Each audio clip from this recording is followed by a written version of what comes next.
আসসালামু আলাইকুম। Hello everyone, আশা করছি দেশ এবং দেশের বাইরে থেকে যারাই দেখছেন সবাই খুব ভালো আছেন। আমি আবারও চলে এলাম নতুন আরেকটি রেসিপি নিয়ে। তবে আমার প্রিয় বন্ধুরা, আপনাদের কাছে আমার একটি রিকোয়েস্ট, যারাই আমার ভিডিওতে ক্লিক করেছেন সবাই একটু ফুল ওয়াচ করে দিবেন প্লিজ, তাহলে আপনাদের এই বন্ধুটা এগিয়ে যেতে পারবে। তাই স্কিপ না করে আমার সঙ্গেই থাকুন। আমার প্রিয় বন্ধুরা, আপনাদের সঙ্গে কিন্তু আজকে খুবই অসাধারণ এবং খুবই সহজভাবে একটি মাছের রেসিপি নিয়ে হাজির হয়েছি। মাছটি হলো মলা মাছ। মলা মাছ কিন্তু আমরা অনেকভাবেই রান্না করে থাকি, কিন্তু মলা মাছের ঝোলটা কিন্তু আমার কাছে বরাবরই খুবই ভালো লাগে। আর যারা মলা মাছ রান্না করতে পারেন না তাদের জন্য আজকের এই ভিডিওটি। তাহলে আর কথা না বাড়িয়ে চলুন শুরু করা যাক। বিসমিল্লাহ। এই মলা মাছটি রান্না করার জন্য আমি কিন্তু এখানে মাছগুলো ভালো করে বেছে ধুয়ে নিয়েছি।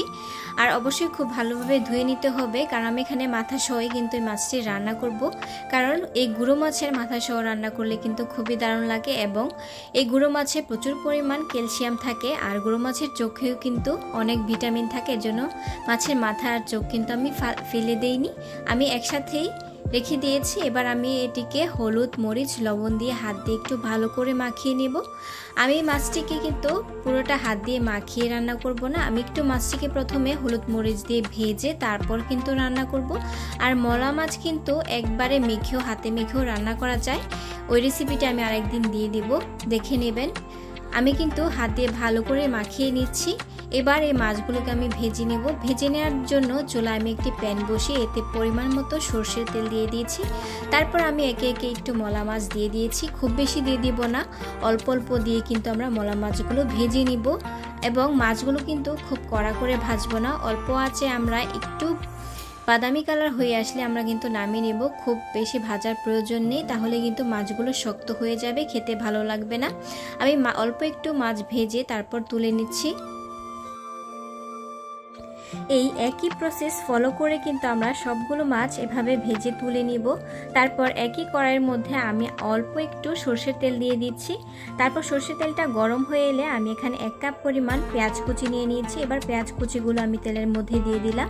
পেঁয়াজ কুচিগুলো কিন্তু আমরা অল্প একটু ভেজে নেব। ভেজে নেওয়ার আগে কিন্তু অবশ্যই আমরা এখানে লবণটা দিয়ে দিব। লবণটা দিয়ে দিলে কি হয়, যে পেঁয়াজটা খুব তাড়াতাড়ি নরম হয়ে যায়, এর জন্য কিন্তু লবণটা আমরা অবশ্যই আগে দিয়ে দিব। তারপর পেঁয়াজগুলো একটু নেড়ে চেড়ে অল্প আঁচে ভেজে নেব। পেঁয়াজগুলো যখন নরম হয়ে আসবে তখন কিন্তু আমি এখানে একটু মশলা ব্যবহার করব, ঘরোয়া মশলা। এখানে কিন্তু খুব বেশি মশলা আমাদের প্রয়োজন নেই। আমি এখানে অল্প একটু হলুদ গুঁড়ো আর দিয়ে দিলাম অল্প একটু মরিচ গুঁড়ো। তারপর হলুদ মরিচ গুঁড়োগুলোকে আমরা ভালো করে একটু মিশিয়ে নিচ্ছি চামচের সাহায্যে। তারপর আমি এতে অল্প একটু পানি দিয়ে দিব, যেহেতু আমরা একটু ঝোলঝোল টাইপের চাচ্ছি, এজন্য আমি এখানে অল্প একটু পানি দিয়ে ভালো করে কষিয়ে নিচ্ছি পেঁয়াজ আর মশলাগুলো। তারপর কিন্তু আমি এখানে আরও একটু পানি দিয়ে দিব। পানি দিয়ে আমি একটু মশলাগুলো কষানো হয়ে এলে তারপর মাছগুলো দিয়ে দিব। মাছগুলো দিয়ে আমি একটু নেড়ে চেড়ে মিশিয়ে নিচ্ছি। আমি এখানে 4টি ছোট কাঁচামরিচ দিয়ে দিয়েছি ফ্লেভারটা ভালো আসার জন্য। চাইলে কিন্তু আপনার এখানে ধনেপাতাটাও ব্যবহার করতে পারেন। আমার হাতের কাছে ধনেপাতা ছিল না, তাই দিতে পারিনি। এভাবেই আমি রান্না করে নিব আরও 10 মিনিটের জন্য। আর হালকা আঁচে কিন্তু অবশ্যই চুলাটা রাখতে হবে, তা না হলে কিন্তু পানিটা খুব তাড়াতাড়ি শুকিয়ে যাবে। এজন্য কিন্তু অল্প আঁচে আমাদের এই রান্নাটি করে নিতে হবে। দেখতে পাচ্ছেন পানিটা কিন্তু অনেকটাই শুকিয়ে আসছে। এবার কিন্তু আমি চুলা থেকে নামিয়ে নিব। আমি কিন্তু নেড়ে চেড়ে মাঝে মাঝে নেড়ে চেড়ে দিয়েছি। এবার আমাদের রান্নাটা কমপ্লিট, আমি কিন্তু চুলা থেকে নামিয়ে নিয়েছি। এবার পরিবেশন করে নেব। আমি একটি বাটিতে পরিবেশন করে নিয়েছি। অল্প অল্প ঝোলঝোল টাইপের কিন্তু রান্নাটি হবে। আর এই রান্নাটি কিন্তু খুবই স্বাস্থ্যসম্মত, খুব বেশি মশলা যায়নি এখানে।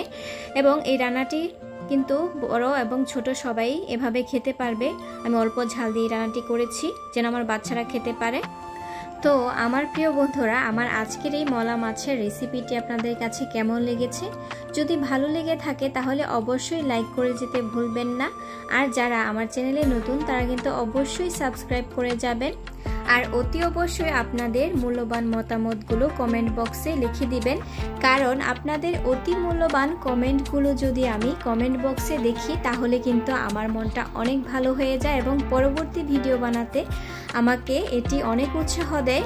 তাহলে আর কথা না বাড়িয়ে আমি বিদায় নিচ্ছি। সবাই সুস্থ থাকুন, ভালো থাকুন এবং শরীরের যত্ন নিন। দেখা হবে অন্য কোনো দিন অন্য আরেকটি নতুন রেসিপি নিয়ে। আসসালামু আলাইকুম, আল্লাহ হাফেজ।